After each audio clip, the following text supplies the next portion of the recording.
So I'm going to discuss what makes France the number one choice for plan B, or I would say it's a plan A which has a lot of plan Bs inside of it, and I'll explain what that means. And I think it's the number one choice in Europe. So if anyone who wants to get the best of the best citizenship in the EU, or let's say in Europe, I would say it's France.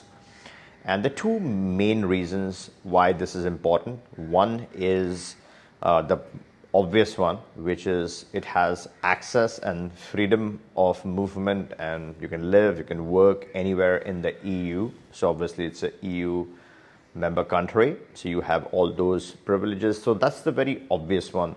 The second very important feature of this citizenship, which a lot of people aren't aware of, is that you have access to a lot of overseas French territories, right? You're still a citizen of all those places, and they're very strategically located across the globe. So you can actually be a stone's throw away from Canada, and that's huge. So you have access straight to US, Canada, Caribbean.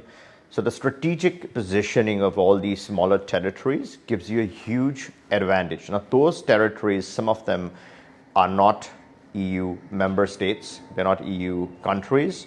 So there's overseas territories. The citizens, or physically the people living in those countries who are citizens of those lands, are still full French citizens. One of the big difference when you compare this with, let's say, the Dutch overseas territories or the British overseas territories, these are a lot more and strategically placed. They're near a lot of important countries. So yes, you could be from one of those countries. Let's say you're an American or a Canadian. You have a small piece of land, which is this French owned. And let's say you have a citizenship from one of these locations, then you're talking a lot of permutation combinations, not in just the exit and entry, but a lot of other stuff, including legal and financial advantages. So I think that's the second major advantage of a French citizenship. In the second half of the video, I'm going to discuss how you get this, the three ways of obtaining this benefit, right, the French citizenship. And I'm also going to discuss a comparison between Latin America and Europe. A lot of plan B seekers want to start off first with one thing, right? They want to get started with one. There are a lot of other plan B seekers who don't have the time to do all. So they're like, hey, either it's Latin America or it's Europe. I just need one. I want to get started. So I'm going to discuss which one is the best. Should you go with a European residency that leads to citizenship, or should you just focus on the Latin American residency and get a citizenship quickly? Because citizenship takes a lot of time in Europe. Citizenship is much faster in Latin America. I would say I would go with Europe for two main reasons. One is a lot more people would know English. It's a fully Western nation. EU itself has a lot to offer. You have various countries to pick and choose from to do business in. And I think it's much more prettier. It's beautiful. So let's say you have family, or you have a girlfriend, even if you're single, right? You want to have fun.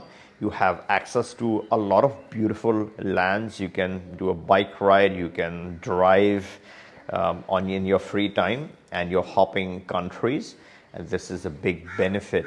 The entry and exit across these EU nations is pretty frequent. A lot of people do that. It's easy, it is straightforward, as compared to, let's say, exiting one Latin country and moving into another Latin country. There's a lot more questioning. It's like, why you're traveling, what's going on, and stuff like that. So you might face a lot of that in Latin Americas. It's more streamlined, it's more easier, it's more straightforward, the whole travel back and forth in Europe. So that gives Europe an advantage. European passports are much stronger than Latin American passports. In Latin America, I would say only Chile has all the premier access, and I would say Mexico to some extent. But in Europe, mostly all EU nations have a very strong passport. Third is all important weather. Now, if you look at Latin America, I feel it's too hot, humid kind of weather.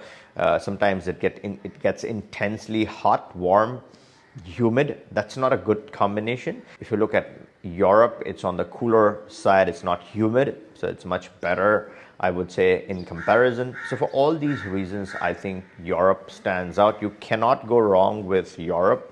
With Latin America, you could go wrong because you might get frustrated if you don't end up learning Spanish.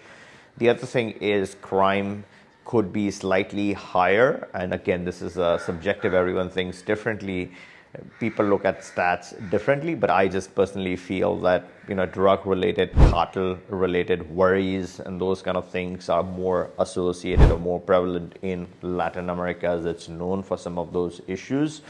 When it comes to Europe, it's a stricter location, right? So you have less of all of that stuff going on in Europe. For all those reasons, I think Europe is a better option. And when I'm saying a lot of plan Bs within this plan A, France, of course, is a plan A country. It's a top tier passport. It's not an easy citizenship, right? You got to still satisfy all the requirements. But when I talk about all these small little territories located strategically across the globe, those could be the plan Bs. You could still have access and utilize your access to those territories as a French citizen. Now, the all important part of this video, how do you get a French passport?